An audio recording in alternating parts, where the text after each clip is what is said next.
Madam Speaker, I'm delighted to rise on behalf of New Zealand First to speak on this excellent report, and I really want to thank the Infrastructure Commission for all the work and all the other organisations that have contributed their data and information to it.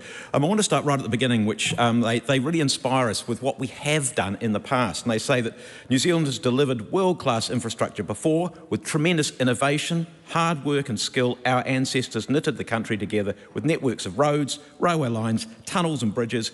Tapping into the power of the earth, they built pioneering hydro and geothermal power schemes and created a single national grid connecting the two islands with what was then the longest high-voltage link in the world. So this was pioneering innovation, pioneering infrastructure, can-do creativity, and something that we should all be proud of.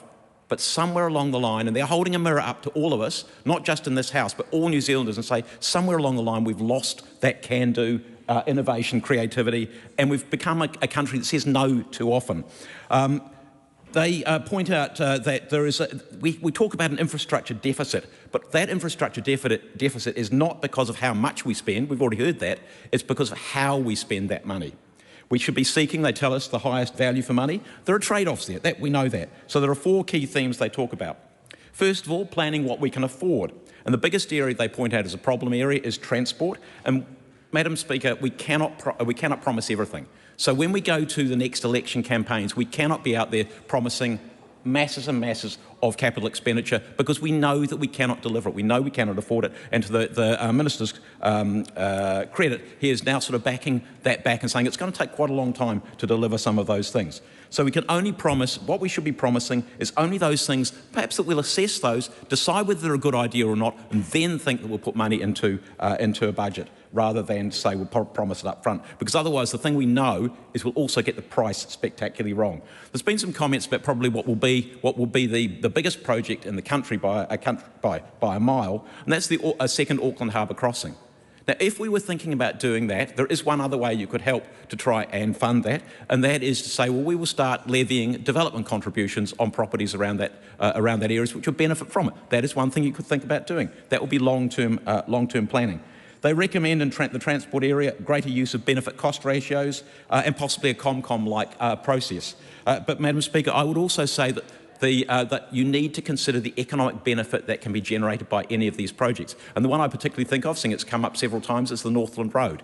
That Northland Road is not only about capacity, but it is about economic opportunity, the development of the Marsden Point area, the Northport development, the horticulture development, and we had the Northland Inc. coming to this House last year, talking about a $60 billion economy, which is currently, it's an $11 billion, I think it is, dollar economy, the poorest part of the country. That would really lift it. So potentially, those are the kind of things that we need to look at. What does infrastructure deliver for our country? Because it's not about infrastructure, it's about what it delivers and helps us to do. The second thing they talked about, we've already heard about, looking after what we've got much better, the 60 cents in the dollar idea. Local government often gets pinged for this. Central government, they really hold the mirror up to central government. Some of our biggest agencies are the worst offenders, and we need to get better. And the idea of legislating that central government agencies must have AMPs and be transparent about how they're delivering on that, I say amen to that. And that probably means we need to change some of our budget processes so we don't think of capital projects as operating items each year, but as long-term things which we look for. The next area they focus on is choosing the right projects. Yeah, obvious thing to do. Making it easier to build. The consenting process has come up in debate already. I'll pick one in particular, and it is worth something like $800 million a year to our economy, and that is the Stella Passage development, the extra wharf capacity at Port of Tauranga. That is our biggest export port, second biggest import port, and at the moment it has been frustrated by the consent process. It's something like 6 years.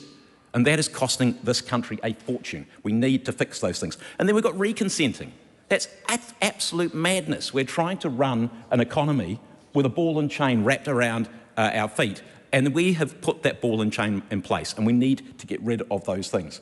And of course, you know, on this side of the House, we support a fast track. The other side of the House often complains about people leaving the country because there aren't jobs, because our economy isn't performing well enough. These are the kind of things we need to do to fix that.